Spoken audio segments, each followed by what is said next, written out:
안녕하세요. BCC의 최원희 목사입니다. 오늘은 2020년 12월 15일 화요일입니다. 좋아하는 일을 하고 살아야 할까요? 그렇지 않으면 잘하는 일을 하고 살아야 할까요? 직업 선택에 대해서 이야기할 때 종종 이런 질문과 마주하게 됩니다.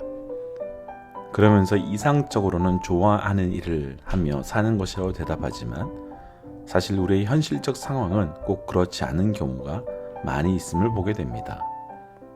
부모님들께서는 자녀들에게 열심히 공부해서 꼭 잘 살 수 있는 직업을 택하라고 이야기해 주시는 것도 듣고, 또 요즘 아이들에게는 장래 희망이 무엇이냐고 물어본다면 K-팝 스타, 배우, 의사, 과학자, 그리고 요즘 아이들에게 인기 있는 새로운 직업이 바로 유튜버라고 합니다. 각자의 이유는 다 다르고 기준은 다르겠지만 본인들이 꿈꾸며 이루어갈 수 있는 것을 직업으로 갖게 된다는 것은 참 멋진 일입니다. 그런데 막상 어른이 되어보면 꿈꾸는 일이 꼭 직업이 되지는 않는 것 같습니다.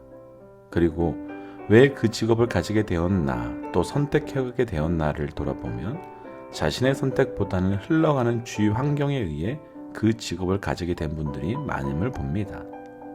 우스갯소리 같지만 이민자들께서는 처음에 미국에 왔을 때 공항에 어떤 직업을 가지신 분이 나왔냐에 따라 그 직업이 결정난다는 말도 있습니다. 혹시 직업 소명설이라고 들어보셨는지요? 모든 직업이 하나님의 거룩한 부름에 의한 거룩한 직업이고, 어떤 직업이든 하나님의 부르심이 있다는, 그래서 단순히 직업이 아니라 우리의 삶을 유지하기 위한 도구가 아니라 하나님께 영광을 올리고 세상 가운데 하나님의 창조 목적을 증거할 수 있다는 종교개혁자들의 교리입니다. 종교개혁자들이 이렇게 직업 소명설을 이야기한 이유가 있습니다. 당시 중세교회는 지금은 하나님께서 정해주신 것이기 때문에 무조건 순종해야 된다고 가르쳤습니다. 그래서 자신들이 종교 지도들이 된 것도 하나님의 뜻이며, 농부로 살고 종으로 살고 힘든 직업을 가진 것 또한 하나님 뜻이기 때문에 무조건 그 자리를 순종함으로 받아들이고 사는 것이 하나님께 순종하는 것이라고 가르쳤습니다. 그래서 당시 사람들은 직업에서 감사를 누리지 못했고 직업에서 은혜를 누릴 수 없었습니다. 왜냐하면 왜 저 사람에게는 저런 좋은 직업을 주고 나에게는 이런 직업을 주었는가 라는 불평과 아픔 때문이었습니다. 하지만 하나님께서 우리에게 직업을 주신 것은 그 직업 자체를 소명으로 주신 것이 아니라 어떤 직업이든 그 직업을 통해 하나님의 영광을 나타내라고 하는 소명의 도구로 주신 겁니다. 사랑하는 믿음의 동역자 여러분, 오늘도 또 여러 직업의 자리에서, 직장의 자리에서 애쓰고 수고하시리라 생각됩니다. 그 자리에서 분명하게 하나님의 영광과 살아계심이 나타나시기를 축복합니다. 그래서 오늘 함께 나눌 찬양은 부르신 곳에서라는 찬양입니다.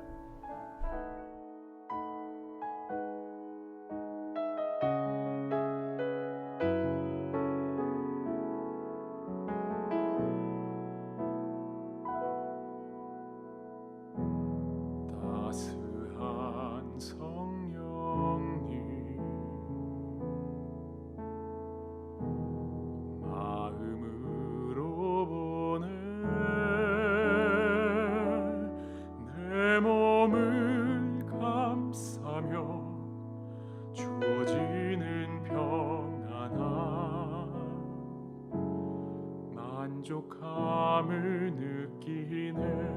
부르신 곳에서 나는 예배하네. 어떤 상황에도 나는 예배하네. 부르신 곳에서 나는 예배하네. 어떤 상황에도 나는 예배하네.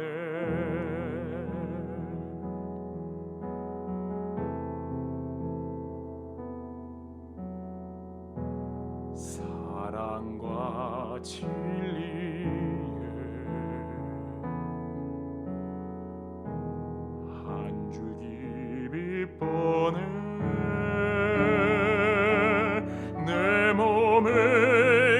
감사며 주어지는 평안함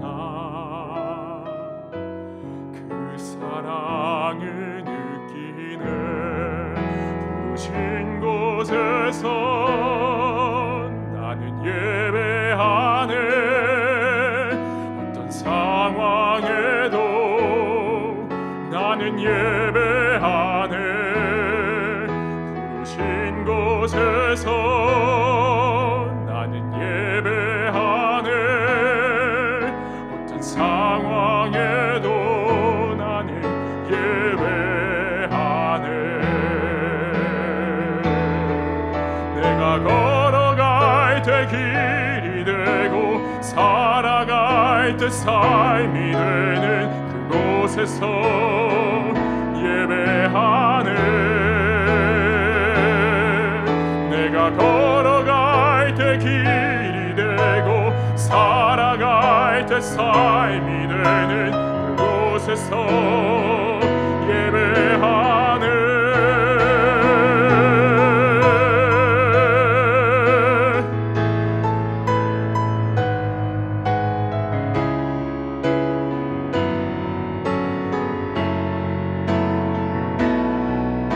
부르신 곳에서 나는 예배하네 어떤 상황에도 나는 예배하네 부르신 곳에서 나는 예배하네 어떤 상황에도 나는 예배하네 부르신 곳에서 나는 예배하네 어떤 상황에도 나는 예배하네 부르신 곳에서 나는 예배하네 어떤 상황에도 나는 예배하네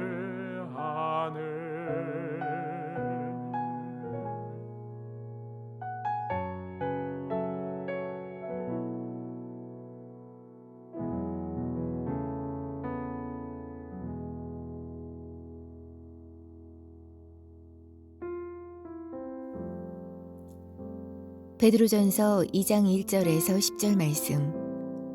그러므로 모든 악독과 모든 기만과 외식과 시기와 모든 비방하는 말을 버리고 가난아기들 같이 순전하고 신령한 젖을 사모하라. 이는 그로 말미암아 너희로 구원에 이르도록 자라게 하려 함이라. 너희가 주의 인자하심을 맛보았으면 그리하라. 사람에게는 버림바가 되었으나 하나님께는 택하심을 입은 보배로운 산 돌이신 예수께 나아가 너희도 산 돌같이 신령한 집으로 세워지고 예수 그리스도로 말미암아 하나님이 기쁘게 받으실 신령한 제사를 드릴 거룩한 제사장이 될지니라. 성경에 기록되었으되 보라 내가 택한 보배로운 모퉁이 돌을 시온에 두노니 그를 믿는 자는 부끄러움을 당하지 아니하리라 하였으니 그러므로 믿는 너희에게는 보배이나 믿지 아니하는 자에게는 건축자들이 버린 그 돌이 모퉁이의 머릿돌이 되고 또한 부딪히는 돌과 걸려 넘어지게 하는 바위가 되었다 하였느니라. 그들이 말씀을 순종하지 아니함으로 넘어지나니 이는 그들을 이렇게 정하신 것이라. 그러나 너희는 택하신 족속이요 왕같은 제사장들이요 거룩한 나라요 그의 소유가 된 백성이니 이는 너희를 어두운 데서 불러내어 그의 기이한 빛에 들어가게 하신 이의 아름다운 덕을 선포하게 하려 하심이라.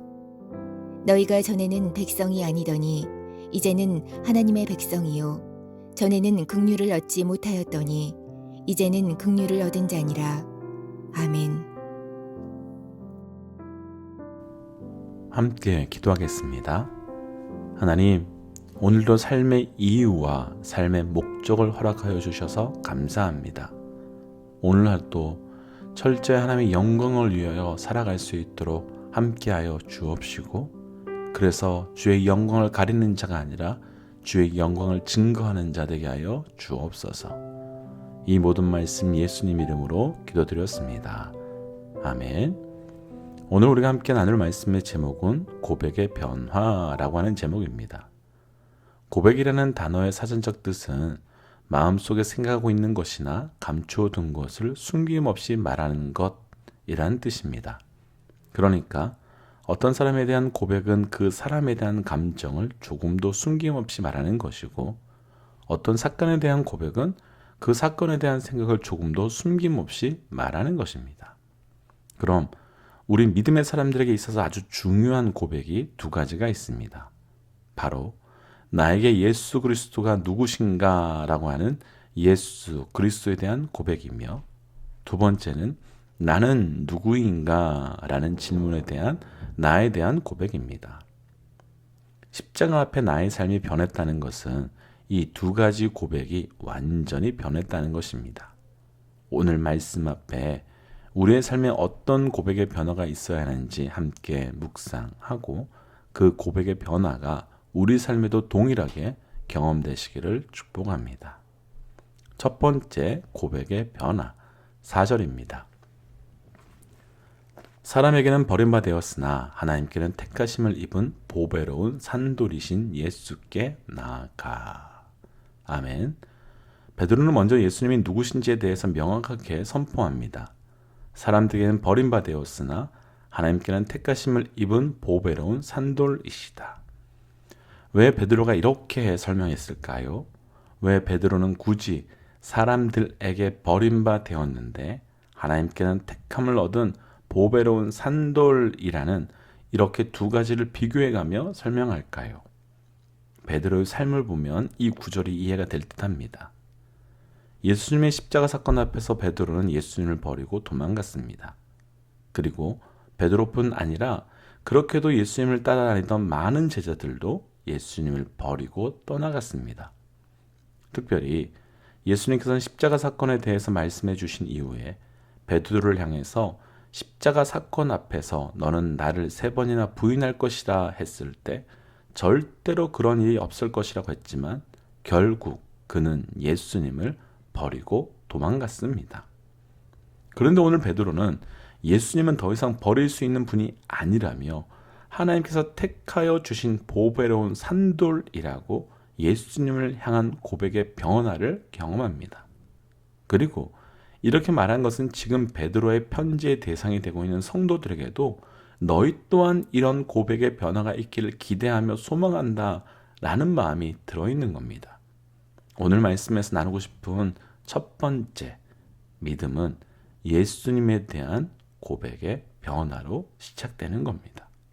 우리 삶에 예수님에 대한 고백의 변화가 분명하게 있기를 축복합니다. 예수님에 대한 고백의 변화는 우리 삶에 반드시 있어야만 하는 변화입니다.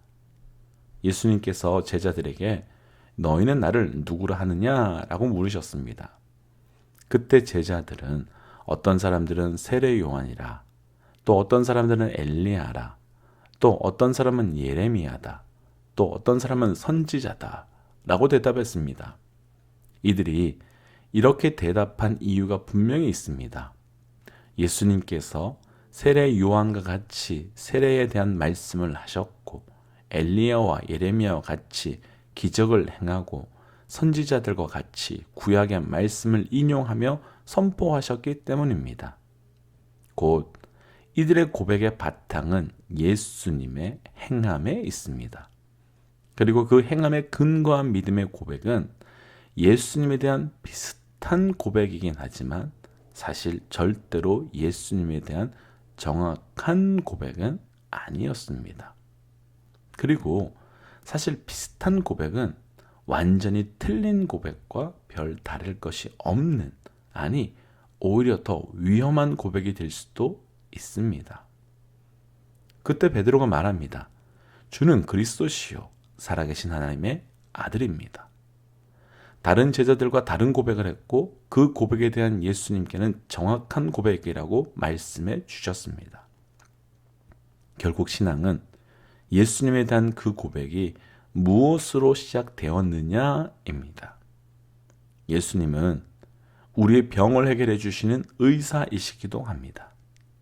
예수님은 내 마음의 아픔을 해결해 주시는 위로자이시기도 합니다.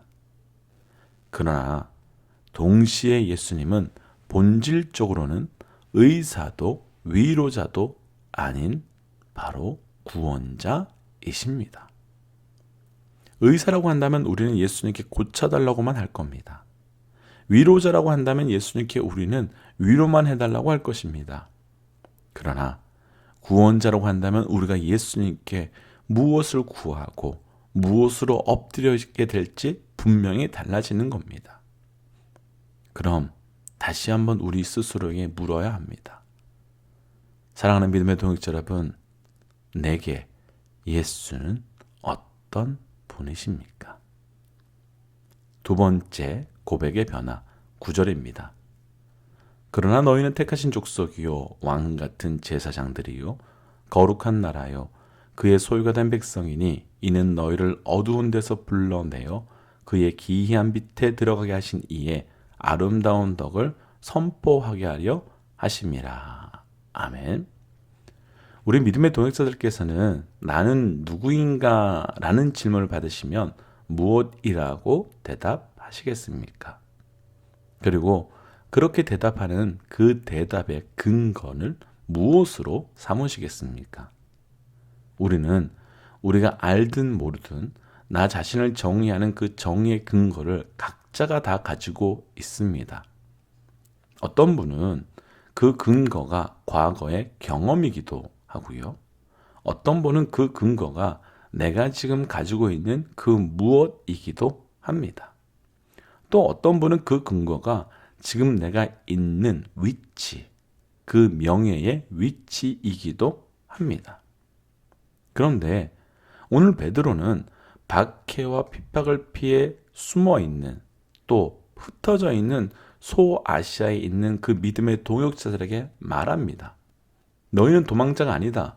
너희는 패배자가 아니다. 너희는 하나님께서 택하신 족속이고 왕 같은 제사장이다. 그리고 하나님의 소유된 백성이다. 베드로는 정확하게 우리 자신에 대한 고백의 근거를 바꾸어 줍니다. 내 삶의 그 무엇으로 근거를 삼았던 고백을 하나님으로부터 오는 근거로 바꾸어 줍니다. 오늘 말씀에서 나누고 싶은 두 번째 고백의 변화, 믿음은 나에 대한 고백의 근거가 하나님으로 변화되는 것입니다. 그래서 예수를 믿는다는 것은 내가 나를 누구라 생각하느냐가 중요하지 않습니다. 그래서 예수를 믿는다는 것은 다른 사람이 나를 누구라 생각하느냐는 것도 중요하지 않습니다. 오직 십자가에 달려 죽으신 그 예수께서 나를 누구로 생각하느냐, 그것이 중요하고 그 고백이 유일하고도 완전한 고백의 근거가 되는 겁니다. 그리고 그렇게 고백의 변화가 생기는 것이 바로 믿음입니다. 우리는 우리 스스로를 의인이라고 할 수 있습니다. 그런데 십자가 앞에 서면 우리는 죄인입니다. 우리는 우리 스스로를 죄인이라고 할 수 있습니다. 그런데 부활하신 예수 그리스도의 십자가 앞에서는 너는 용서받은 사람이라고 합니다. 무엇이 맞는 걸까요? 무엇을 근거로 삼아야 할까요? 그 근거는 나로부터가 아닌 하나님으로부터. 우리 삶에 나에 대한 고백의 근거가 오직 하나님으로부터 변화되는 그 은혜가 있기를 주의 이름으로 간절히 축복합니다. 함께 기도하겠습니다. 하나님, 우리 삶에 십자가로 인한 고백의 변화가 있게 하여 주옵소서. 예수 그리스도를 믿는다 하면서도 말씀의 예수님이 아닌 내가 만든, 내가 경험한 예수님이라면 그 예수님에 대한 고백의 변화가 있게 하여 주시고, 또한 나 스스로에 대한 고백의 근거 또한 더 이상 나 스스로가 아닌 오직 말씀과 십자가, 복음만이 되게 하여 주옵소서. 그래서 오늘 어제와 다른 또 다른 깊은 하나님의 은혜를 경험케 하여 주옵소서. 이 모든 말씀 예수님 이름으로 기도하였습니다. 아멘. 사랑하는 믿음의 동역자 여러분, 오늘 하루도 주의 놀라운 은혜 가운데 거하시기를 축복합니다. 계속해서 또 광고 드리겠지만 이번 주 금요일 8시 반 클로직 기도회가 준비되어 있습니다. 함께 또 동참해 주십시오. 우리 함께 선포할까요? 하나님은 살아계십니다.